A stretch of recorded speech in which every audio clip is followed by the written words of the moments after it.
Council house স্ট্রিটে Saint Johns চার্চের পেছনে যেখানে চার্নকের কবর আছে তার কবরের কাছেই রয়েছে এই কবরটি। এটি হচ্ছে মিসেস ফ্রান্সিস জনসন এর কবর, যাকে বেগম ফ্রান্সিস জনসনও বলা হয়, আর ইতিহাসের বইতে তাকে বলা হয় the much married Begum Francis Johnson. জন্ম 1725 সালে চেন্নাই এর কাছের ফোর্ট সেন্ট ডেভিডে। প্রথম বিয়ে 13 বছর বয়সে টু প্যারি পার্পল টেম্পলার, যিনি তখন কলকাতার ইংরেজ গভর্নরের ভাগ্নে। আনফর্চুনেটলি বিয়ের 2 বছরের মধ্যে স্বামী, ছেলে মেয়ে সবাই মারা গেল। দ্বিতীয় বিয়ে কলকাতার জেমস অল্টহামকে।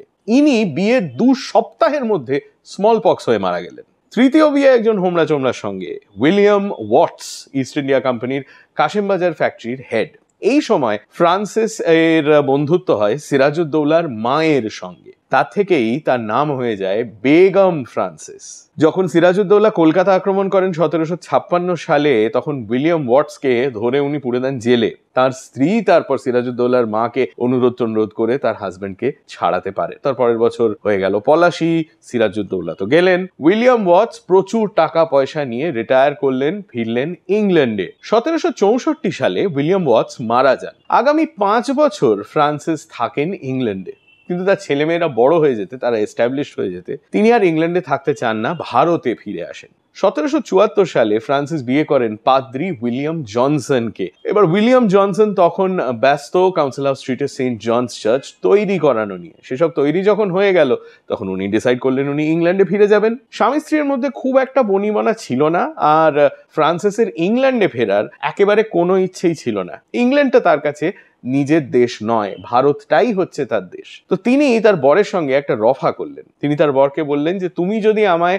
ইন্ডিয়াতে ফেলে রেখে নিজে ইংল্যান্ডে ফিরে যাও এবং তারপর আর ইন্ডিয়াতে ফিরে না আসো, তাহলে আমি তোমাকে টাকা দেব। উইলিয়াম জনসন রাজি হয়ে যান, ফিরে যান ইংল্যান্ডে, আর ফ্রান্সিস জনসন থেকে যান কলকাতায়। তিনি কিন্তু ততদিনে বিরাট বড়লোক, হাই সোসাইটিতে ওঠা বসা। কলকাতায় যত ইংরেজ থাকতো সবাই তাকে ততদিনে চিনত।